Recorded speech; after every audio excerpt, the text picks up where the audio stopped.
Today's lesson is solving by factoring. So we are taking our quadratics or polynomials and factoring them, and now we're going to take it one step further and we are going to solve for the variables. So what that means is you're going to set it equal to 0, or the problem is going to be set equal to 0, and then you're going to factor, and then you're going to solve for the different variables. So we have p plus 2 in one binomial and then 2p plus 3 in the second binomial. What this tells us is it's already been factored. So now in order to solve, we need to take each binomial, p plus 2, and set it equal to 0. And then we do the same thing with the other binomial, 2p plus 3, and set that one equal to 0. And then we're going to solve each of these equations. I'm going to subtract 2 from both sides here, and you get p equals a negative 2. And then I'm going to solve this equation. We would subtract 3. You would get 2p equals a negative 3. Next step, we would divide by 2. And you would get p equals negative 3 over 2. So the two solutions that are going to work for this polynomial, quadratic, is p equals 2 and p equals negative 3 over 2. Meaning that's where the parabola are going to cross the x-axis.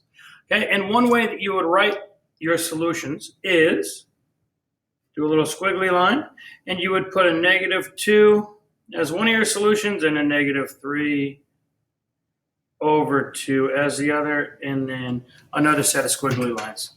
This may look like an x value and a y value, but it is not. These are two different x values that work. I'm going to have you do all of the evens, and I'm going to give you an example for all of the odds as we go along. And let's see if you can understand and execute. So we're going to look at the second one. We have x parentheses 8x minus 5 equals 0. Again, we have two variables, so I'm going to take the x on the outside and set that equal to 0. And then I'm going to create my other equation, which is 8x minus 5 equals 0. And then I'm going to solve both of them. Well, on the first one, it's already solved for us. In the second one, I would have to add 5 to both sides. And you would get 8x equals 5. Divide by 8. And you get x equals 5 over 8. So here would be our second solution. So again, this quadratic would have two solutions, which means the parabola, the graphed line, is going to cross in two locations. The first location it's going to cross is 0. The second location it will cross is at 5/8.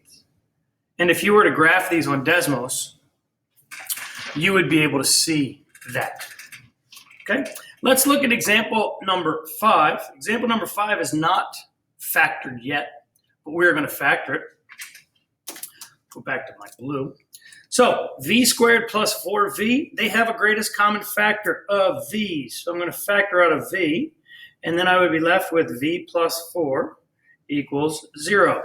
So now that I've factored this, I'm going to set up my two equations. V equals 0. That one's already solved. And then v plus 4 equals 0. And that one is not solved. So I need to subtract 4 from both sides. And you get v equals a negative 4. So my two solutions here are v equals 0 and v equals negative 4. Now, if you were to plug this into Desmos, as I said a moment ago, you would get a negative 4 and a 0. And your parabola, which would open up, would cross at negative 4 and at 0. Those would be your zeros. Okay? The next one we're going to do is number 7. Still set up nice and neat and easy. This one is your polynomial. So we would do our magic x. Snowflake. So I'm going to put my x there and my x there. And then I have a times b. That would be a negative 20 up top. And then a negative 1 coefficient right there.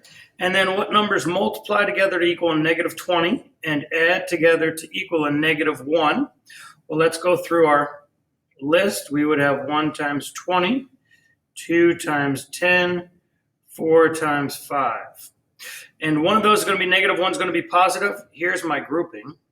So it would be negative 5 and positive 4. So binomial x minus 5 and binomial x plus 4 equals 0. And then we're going to create our two equations. X minus 5 equals 0. X plus 4 equals 0. And then solve those. Add 5, so you get x equals 5.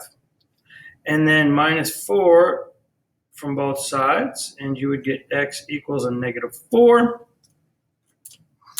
So my solutions for this one, when you would graph it, would be that the parabola crosses the x-axis at a negative 4 and a positive 5.